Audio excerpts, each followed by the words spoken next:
Hello everybody, welcome to Spark with Inspiration.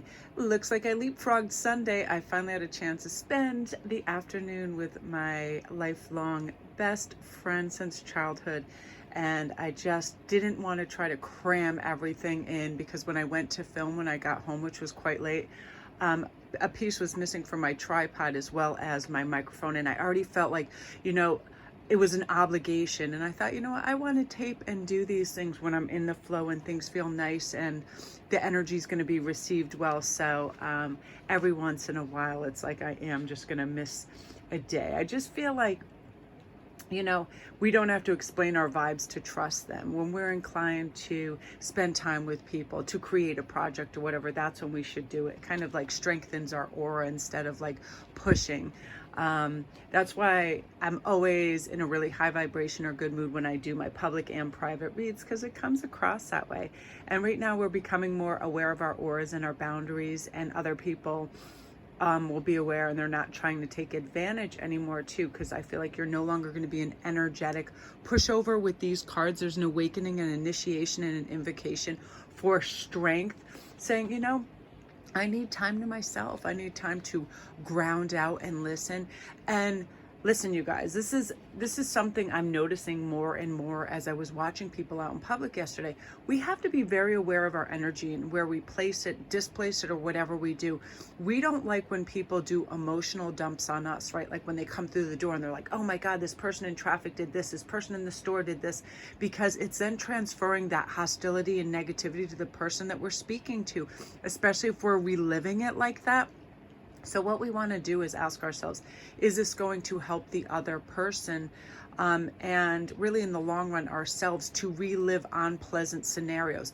Yes, we kind of want to alleviate that it kind of like ticks around in our head, right? Like, I need to share this. Sometimes I'll just share it with my cat. My cat doesn't really care. She's not going to have emotional overload. She's not going to call up her other friend cat and be like, oh my God, this bitch over here. She never, you know what I mean? Seriously, unload to the wall, to the TV, to ourselves, to our animals.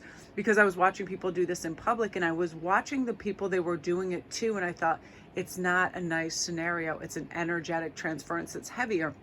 And this is part of your awakening too. Like, listen, I'm going to put up boundaries and say to people, I just really don't have the emotional bandwidth right now to listen to any negative scenarios, because I take it on board. Empaths especially do this. It makes me feel heavier and depleted, and I really need to protect my energy. It's not that I don't care what you're going through. I just don't have it at this time to be able to take it on board. We don't have to always be available to everybody and listen to everything everyone has to say.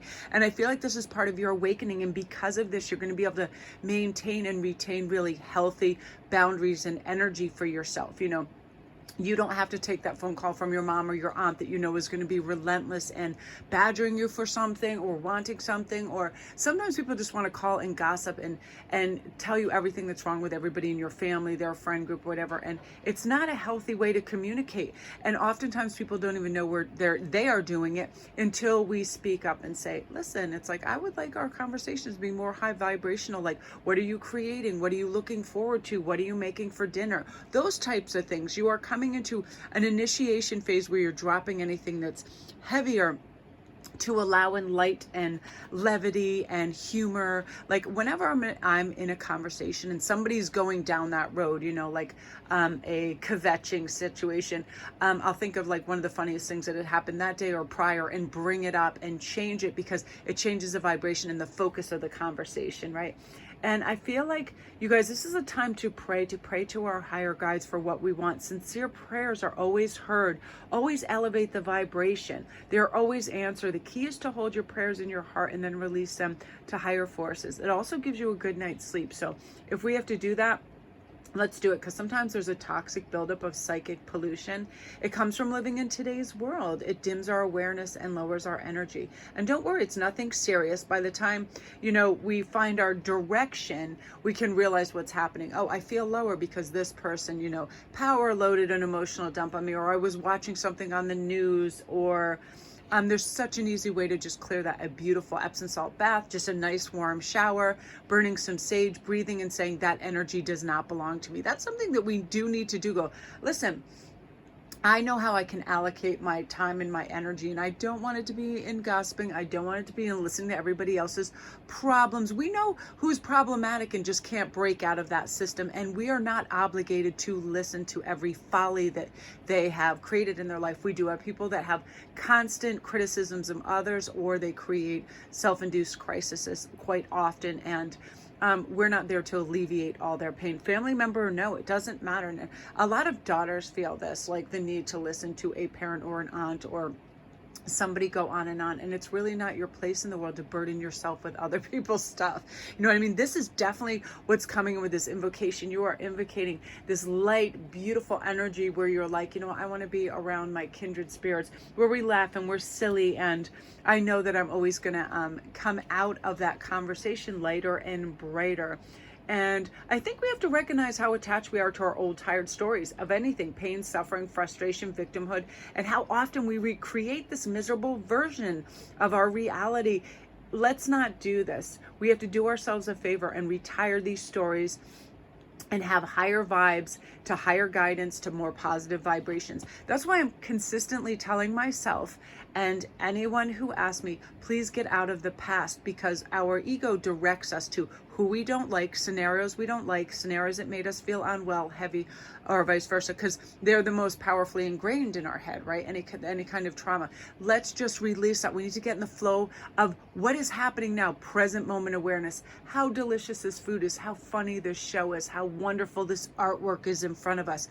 That's it, present moment enriched reality, right? Because that's our reality right now. We're not changing the past, and if it affects us negatively, why the hell are we going back? No more comparison and contrasting with now and then, just now and now, right?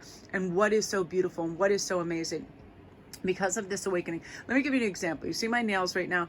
Jeannie and I were bustling around the mall, and all my nails were a hell of a wreck. And the lady had her door closed, and she was just sitting there by herself in her manicure salon. And I thought, well, I know this lady. So I opened the door and I said, hey, I go, do you have time to do 2 more manicures? And it wasn't late, and the mall wasn't closing for like another hour or two. And she was just enjoying quiet. And I guess other people with the door closed just assumed it was not open. So she took us, and Jeannie and I had a great situation where we got to sit right next to each other in our chairs while I got my nails done, and chatting away and catching up on everything. And then we just switched chairs. She got her nails done. We had the whole salon so you can talk, and it was funny. And every once in a while, Jean dropped the F-bomb, and we'd be laughing, and the manicurist was laughing because Jeannie was talking about her mom being the worst storyteller. She goes, I don't know. I go to her house, and she starts in the middle of the story. She bursts out laughing, and then end of story. She's like, there's no beginning, there's no end. There's just this crazy kind of outburst, and nothing makes sense. And then the lady started laughing. I go, Jean, does your mom have dementia? And then Jeannie goes, no, because if she did, something like, she goes, I swear I'm going to euthanize her or something as a joke. And we were laughing, and it was like just one of those things where it was almost like this woman had come to our living room. We had so much fun, and she was laughing, and we were being silly, and just having a good time, be extreme, because it's like we have crazy parents and crazy childhoods. We literally just grew up where you could get on your bike and ride from sunup to sundown, go to the beach all day with no parents, and it was just a crazy fun community, and it was really wild, and it's fun reenacting our childhood and like reliving our childhood and laughing at our crazy foibles. I never noticed too for years and years that Jeannie had this little discoloration on her tooth, and she was saying, oh yeah, remember when I had a lollipop or something and Will wanted it, and I said no, and Will is her brother, and like he hit her in the tooth with it, and he chipped her tooth, and we were all down the beach. I'm like, how do I not remember that? And it's crazy, like all these little things, and it was just really wonderful, and it brought up our vibration. And it's wonderful to spend time with people that truly know you. It's effortless. I really recommend that for everybody, whether it's a relative or a friend, where you can just have that free-flowing state, that sisterhood, that brotherhood, that makes you feel good, and you feel connected and warm, and it revitalizes you, right? The universe wants to bring these people to us. It is now an initiation phase where they're going to come to us. They are going to arrive. You're going to feel like you're just cradled in the arms of kindred spirits.